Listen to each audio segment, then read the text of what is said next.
Hi, it's Lee here again.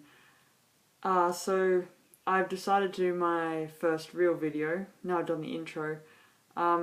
First topic I thought was kind of good to go into, that's not talked about too much, is phobias, and I have had many over my life. So I thought I'd just go into a few of them, and yeah, because they're things that aren't usually talked about too much, and I think it's good to get them out in the open. So I'll start from when I was a kid. First phobia that I can remember was fear of throwing up, which is called emetophobia. That went back to when I was about 3 or 4.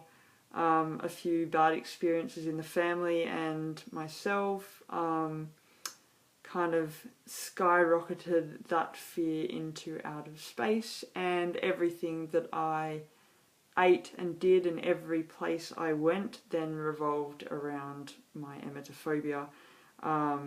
So I'd always make sure I knew where the toilets were, the closest exits. I would control what foods I would eat.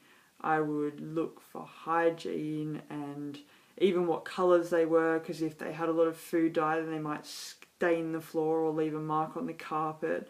So I used to have things that were very, plain flavoured or plain coloured, white, clear, all that kind of stuff. I would have, going into my childhood, lots of panic attacks because in department stores I'd be scared I couldn't get out in time if I was sick, which is all kind of ironic because as a child I probably was sick maybe twice, like ever.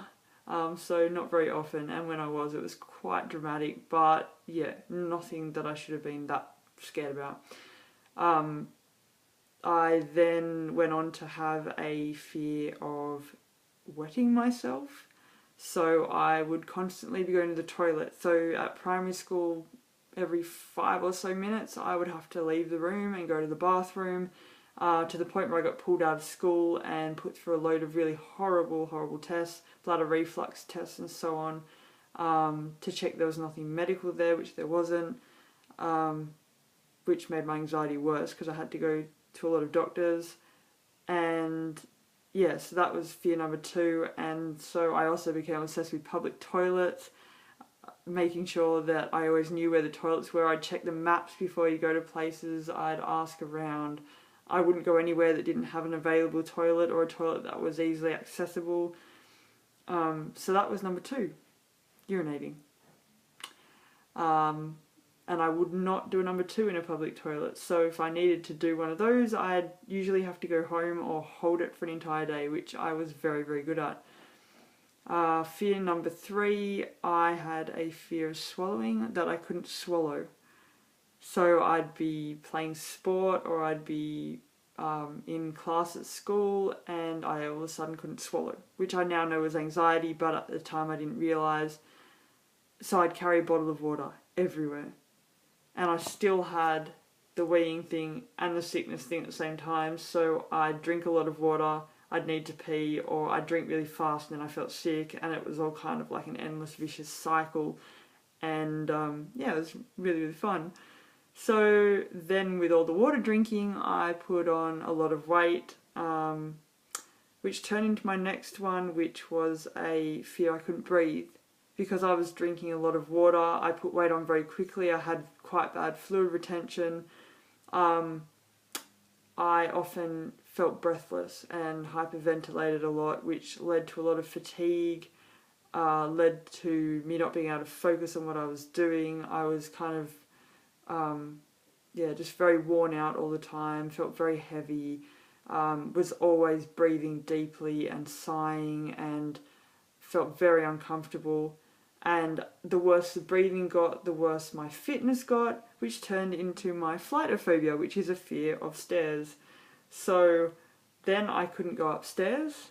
I had to move all my classes at school to a lower level, and no one could understand why.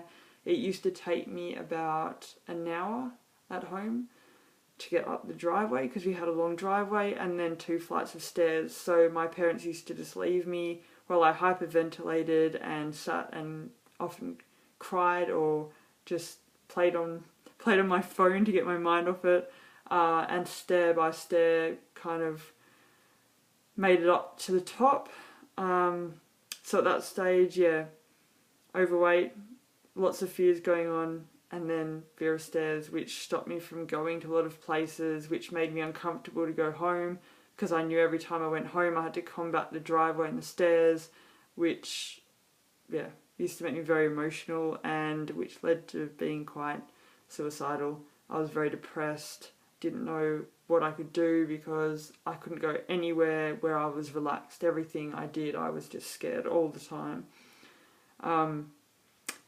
So from there, I've also, now I've got a fear of food contamination, which is linked to my OCD.